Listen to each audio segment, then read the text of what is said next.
ध्रुव महाराज,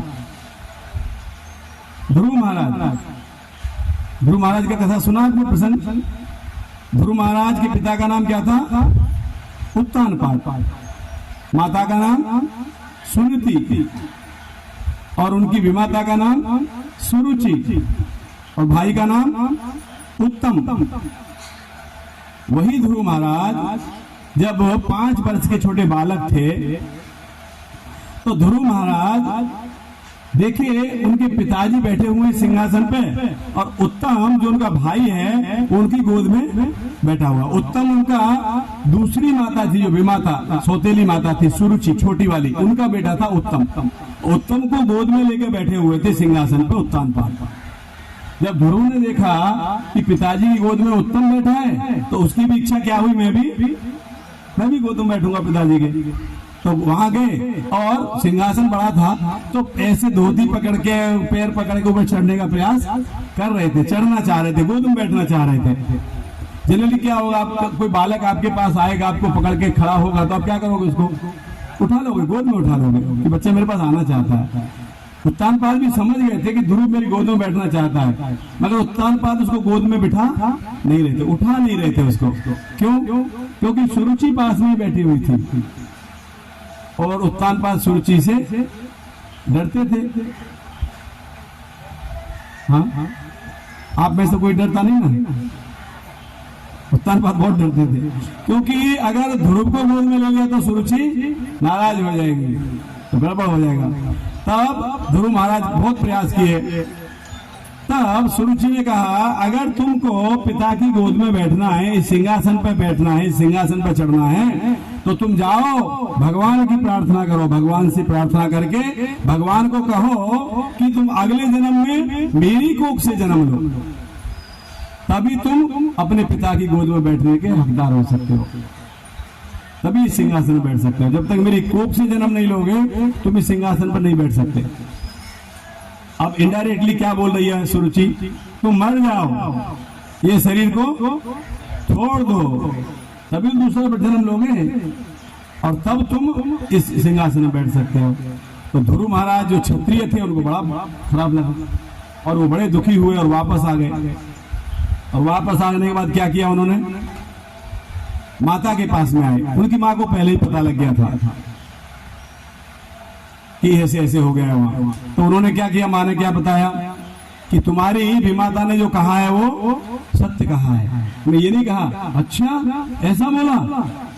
आने दे तो उसको, मैं देख लेती हूँ। हम लोग तो क्या बोलते हैं, ऐसा हुआ क्या? आने दे फिर, या तो वो नहीं या तो मैं नहीं है। मगर उसने क्या कहा, जो तुम्हारी माँ ने कहा है सत्य कहा है। ध्रुव क्या सत्य कहा है? ये सत्य कहा है कि तुमको भगवान की भक्ति करनी चाहिए, क्योंकि जिस राज सिंहासन पर तुम चढ़ना चाह रहे हो वो राज सिंहासन किसने दिया है? वो भगवान, परम भगवान ने ब्रह्मा जी को दिया है। ब्रह्मा जी के द्वारा उत्तानपाद के पास आया है। तो तुमको उत्तानपाद से मांगने की जरूरत नहीं है, जो उत्तानपाद को जिसने दिया है उससे मांगो। इससे भगवान से मांगो, विष्णु से मांगो, नारायण से मांगो, वो तुमको दे सकते हैं। तो कहाँ मिलेंगे नारायण? तो बोले जंगल में मिलेंगे। तो ध्रुव महाराज इतनी कठिन तपस्या की 5 वर्ष की बालक उम्र में। अभी हम लोग किसी को बोलते हैं एकादशी का व्रत करते हो प्रभु जी, अरे प्रभु जी अभी कहाँ एकादशी, अभी उम्र थोड़ी हमारी एकादशी करने की। एक हमारे सिलवासा में एक माता जी थी, मैंने उनको बोला माता जी आप एकादशी कर रही हो ना? बोले कर रही थी, बंद कर दिया। बोले क्यों? बोले हमारी बहन बोल रही थी अभी तुम्हारी उम्र नहीं है एकादशी करने की, तुम्हें कब करेंगे फिर? बोले जब बूढ़े हो जाएंगे तब। हाँ, तो मैं बहन से पूछ लिया बूढ़े होंगे क्या, गारंटी है बूढ़े होने की? ये इतना बता रहे तो यही पूछ लो, बूढ़े होने की गारंटी है क्या? किसको गारंटी है बूढ़े होने की? एक क्षण का पता नहीं, पता है क्या किसी को? किसी को पता नहीं। परीक्षित महाराज के पास तो 7 दिन का समय था, कन्फर्म समय था 7 दिन। हमारे पास 7 मिनट का समय है क्या? फिर भी हम कितने निश्चिंत थे। परीक्षित महाराज के पास 7 दिन का समय था, तब कितने चिंतित थे, मुझे क्या करना चाहिए। सबको बुला के पूछे थे क्या करूं, मेरे पास समय नहीं है अभी। 7 दिन का समय था, तब इतने चिंतित थे, हमारा 7 मिनट का भरोसा नहीं है, हम बिंदास घूमते हैं, हमें कोई टेंशन नहीं है कि नहीं। तब ध्रुव महाराज 5 वर्ष के बालक थे। हम लोग कहते हैं उम्र हो जाएगी तो भक्ति करेंगे, वो 5 वर्ष के बालक थे। 5 वर्ष के बालक ने तपस्या की, वो कोई कर नहीं सकता, बहुत बड़ी तपस्या की। ध्रुव महाराज पहले महीने मात्र बेर और कैथल के पत्ते वो खा के, वो भी कैसे खाते थे, 3 दिन में एक बार खाते थे, 3 दिन में एक बार बेर खा लेते थे। पहला महीना ऐसे निकाला उन्होंने। और 1 महीने के बाद जब दूसरा महीना आया तो 6 दिन के बाद सूखा पत्ता उठा के खा लेते थे। अब पेड़ के पास भी नहीं जाते थे, जो पत्ते गिर जाते थे पास में वो उठा के खा लेते थे, सूखे पत्ते खा के भक्ति करते थे। अगर आपको प्रभु जी बोल दें कि अगली क्लास से सूखे पत्ते मिलेंगे, मैं तो नहीं आऊंगा, आप लोग भले आ जाओ। अगर बोलेंगे सूखे पत्ते मिलेंगे अगली क्लास के जो प्रसाद है उसमें, तो मैं तो नहीं आऊंगा।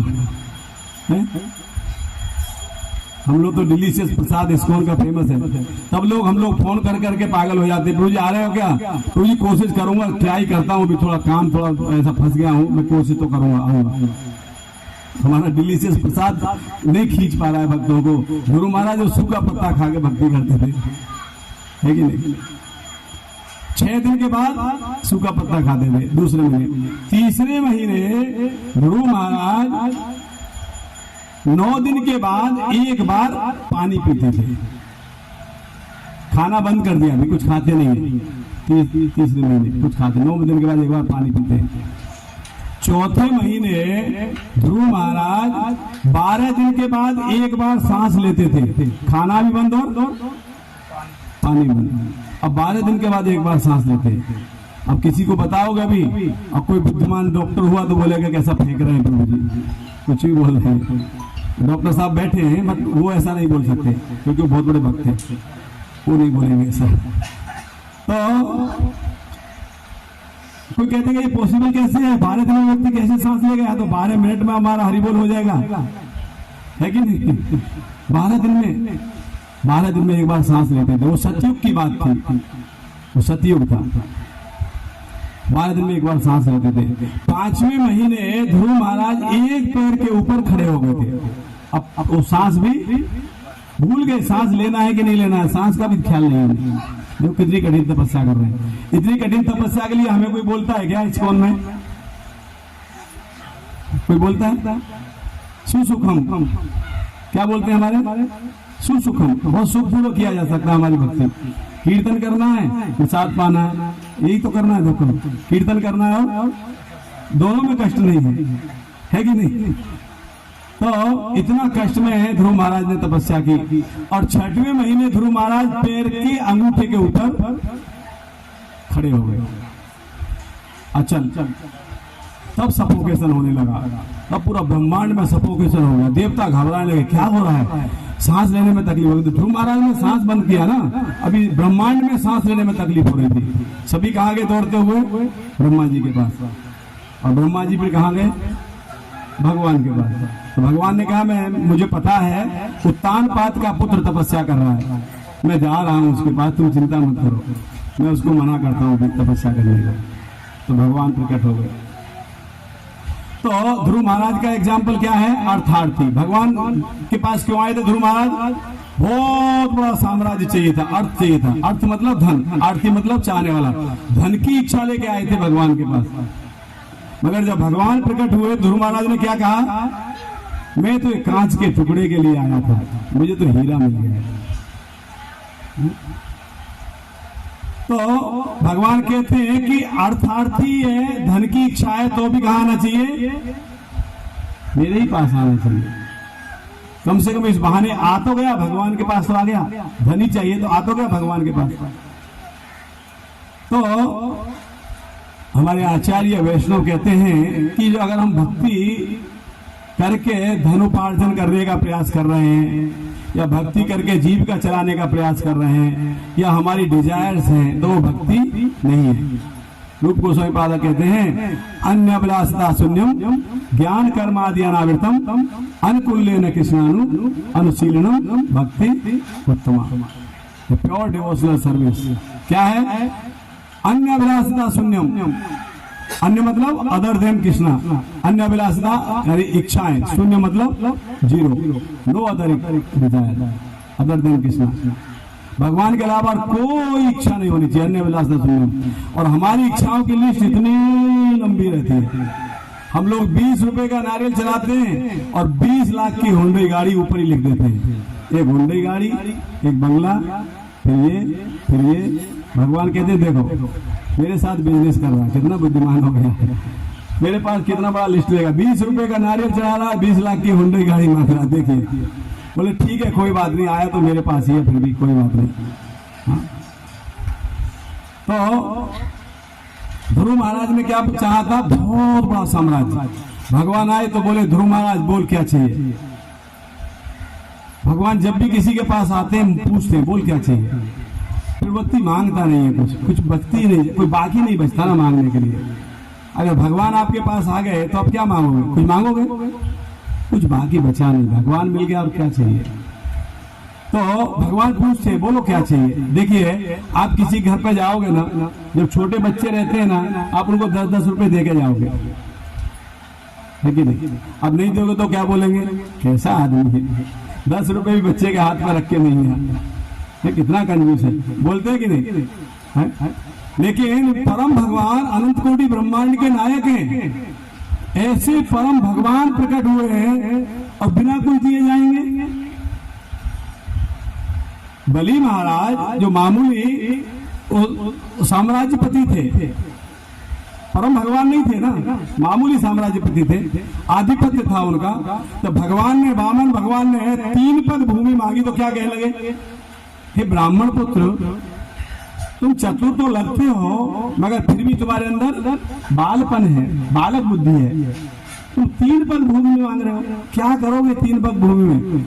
अरे कम से कम इतना तो मांगते, कुटिया बना लेते, एक गाय बांध लेते, प्रभु जी की गाय पीछे बंधी हुई है, ऐसा इतना तो कम से कम मांगते, है कि नहीं? 3 पग भूमि, 4 पग नहीं आएगी उसमें, 3 पग भूमि। भगवान बहुत अच्छा बताया, अगर कोई व्यक्ति ये 3 पग भूमि में संतुष्ट नहीं होगा तो तीनों लोग पाके भी संतुष्ट होगा नहीं। वो अलग बात थी, भगवान ने 2 ही पग में समस्त नाप दिया था, तीसरे पग को जगह ही नहीं मिली थी, वो अलग बात है। तो जब बलि कह रहा था कि कुछ बड़ा मांगो, मैं राजा हूँ 3 पग भूमि दूंगा, लोग क्या बोलेंगे, मैं बड़ा मांगो, कुछ बड़ा सोचो। तो जब भगवान आते हैं तो क्या कहते हैं, मांगो क्या चाहिए।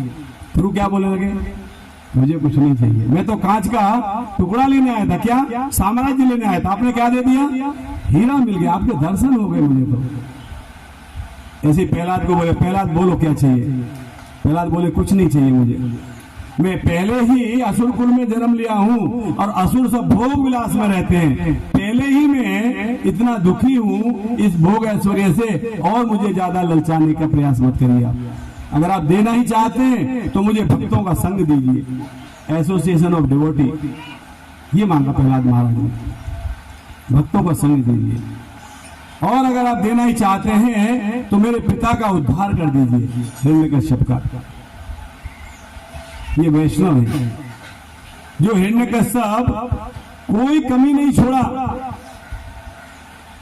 प्रहलाद महाराज को कष्ट देने में, वही प्रहलाद महाराज क्या मांग रहे हैं, उसका कल्याण मांग रहे हैं, उद्धार मांग रहे हैं, ये वैष्णव है। तो अर्थार्थी के रूप में ध्रुव महाराज जब पहुंच गए वहां और उनको भगवान प्रकट हो गए और बहुत कुछ देने को तैयार हो गए, ध्रुव महाराज ने मना कर दिया, नहीं चाहिए मुझे, तो आप मिल गए। फिर भी भगवान ने क्या किया, नहीं मैं आया हूं तो कुछ दे के ही जाऊंगा, लोग क्या बोलेंगे, ऐसे ही खाली हाथ चले गए, कुछ देखे नहीं। एक अलग प्लानिट ही दे दिया, एक प्लानिटरी सिस्टम में एक अलग प्लानिट जनरेट कर दिया, ध्रुव लोग ये लो, जाओ वहां, जाओ राज करो वहां जाकर, इस प्रकार से। तो अर्थार्थी, तो धन की इच्छा करने वाला व्यक्ति को भी कहाँ जाना चाहिए, परम भगवान के पास में। अर्थ अर्थात जिज्ञासु, जिज्ञासु मतलब जो भगवान के विषय में जिसको अभी पता नहीं है, भगवान है नहीं है, कौन है, वो जिज्ञासु व्यक्ति भी भगवान के पास जाता है। और चौथा क्या बताया भगवान ने? ज्ञानी। ज्ञानी व्यक्ति, जिसको ज्ञान है परम भगवान कौन है, वो भगवान के पास जाता है। तो इस प्रकार से भगवान कहते हैं कि चतुर्विधा भजन्ते माम जना सुकृतो न अर्जुने आर्थ अर्थार्थ जिज्ञासु ज्ञानी च भरत ऋषभ है। तो 4 प्रकार के व्यक्ति भगवान के पास आते हैं। तो कैसे भी किसी कुछ भी करके हमें भगवान के शरण में जाना चाहिए। मगर हमारी क्या दशा है, हमारा वो गजेंद्र के जैसे हम अपने सेंस ग्रेटिफिकेशन में एंजॉय कर रहे हैं। देखो ये जो मनुष्य का जो शरीर है ये किस लिए मिला है? स्कूल जाने के लिए मिला है क्या? कोई कहते प्रभु जी पशु स्कूल नहीं जाता, हम स्कूल जा सकते हैं इसलिए मिला है। स्कूल जाके करेंगे क्या? आहार निद्रा भय मैथुन, ईटिंग मैटिंग स्लीपिंग डिफेंडिंग, ये 4 प्रकार की समानताओं के विषय में शास्त्रों में बताया गया है। पशु में और मनुष्य में 4 प्रकार की समानता है। क्या क्या है? आहार, निद्रा, भय, मैथुन। आहार मतलब भोजन करना। आहार मतलब कोई ऐसा पशु है जो भोजन नहीं करता? मुझे तो नहीं मालूम, आपको पता हो तो बताओ। है कोई ऐसा? कोई नहीं, सब भोजन करते हैं। वो अलग बात है, हम लोग शाही पनीर खाते हैं और कुत्ता और झूठन पे लड़ जाता है दूसरे कुत्ते के साथ। मैं खाऊंगा पहले। देखा आपने सुअर कैसे लड़ते हैं आपस में? पहले मैंने विश्वा देखा है, पहले मैं खाऊंगा इसे। वो उसको मारता, नहीं मैं खाऊंगा, मैंने देखा है। भोजन के लिए उसको, जो हमको शाही पनीर खाने में आनंद आता है, सुअर को विश्वा खाने में वही आनंद आता है। कोई फर्क नहीं है। सेटिस्फैक्शन इज इक्वल, समानता, समान संतुष्टि प्राप्त होती है। आहार भोजन करना, तो भोजन तो सभी कर रहे हैं, पशु भी कर रहा है, पक्षी भी कर रहे हैं, कीड़े मकोड़े भी कर रहे हैं, हम भी वही कर रहे हैं। हम डिलीशियस भोजन कर रहे हैं होटल में जाके, वो बेचारे रोड पे से उठा के खा रहे हैं, इतना ही फर्क है। मगर भोजन खाने के बाद उधर में जाता है तो पोषण उनको भी मिलता है और पोषण हमको भी मिल रहा है कि नहीं? हम कितना खा सकते हैं? कोई ज्यादा हेल्थी होगा 2 किलो खा लेगा, है कि नहीं? हाथी कितना खाता है? 200 किलो। तो 84 लाख प्रकार की योनि में घूम के आए हम, तो कभी हाथी रहे होंगे भी नहीं। कितना खाते थे? 200 किलो। जब 200 किलो खा के हमारा पेट नहीं भरा तो 2 किलो में भरेगा क्या? नहीं भरेगा। फिर भी हम आहार के पीछे लगे रहते। क्या बना है प्रसाद में, क्या है? आगे वाले में झांकते हैं, इसमें तो ठीक है चावल दाल दिख रहा है, वो आगे वाले में क्या है? है कि नहीं? आहार पे हमारा पूरा जोर रहता है। आहार, निद्रा। निद्रा मतलब नींद लेना, सोना। कितनी बार फोन करते, प्रभु जी मंगल आरती में नहीं आए। अरे प्रभु जी अलार्म बंद करके 5 मिनट के लिए सोया था, 5:45 बजे बाद में नींद खुला। 5 मिनट के लिए अलार्म बंद किया था, 5:45 बजे नींद खुला। मंगल आरती निकल गई, प्रभु जी नींद आ गई, बहुत भयंकर नींद आई, है कि नहीं? भालू कितना सोता है पता है आपको?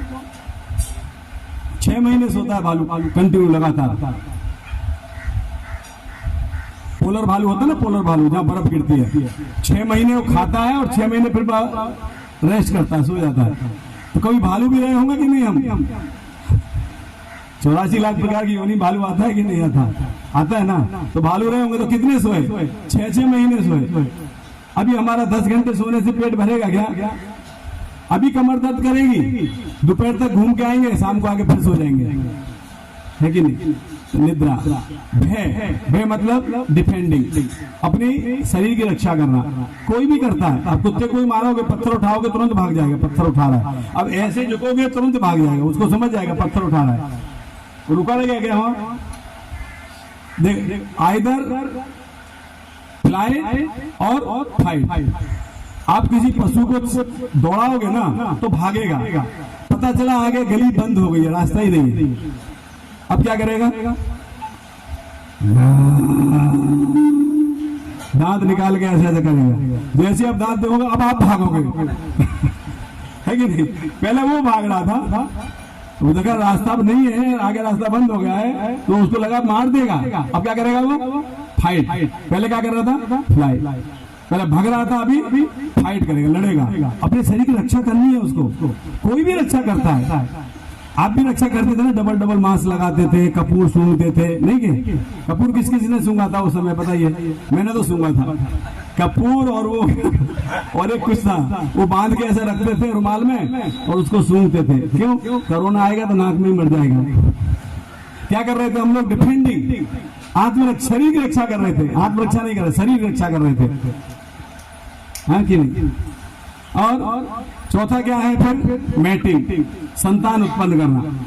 संतान उत्पन्न करना, सोना, खाना, शरीर की रक्षा करना, ये 4 कार्य पशु कर रहा है और यही 4 कार्य मनुष्य कर रहा है। अगर हम वही कार्य करते हुए अपना जीवन व्यतीत करते हैं तो पशु में हमें कोई अंतर? उसके 4 पैर हैं, हमारे बस इतना फर्क है। वो 4 पैर से चलता है, हम 2 पैर चलते हैं। तो भगवान ने मनुष्य का देह दिया क्यों हमें? किस लिए दिया? क्योंकि मनुष्य के शरीर में हमारी चेतना का विकास बहुत ज्यादा है पशु के कंपेरेटिवली। पशु का कितना है?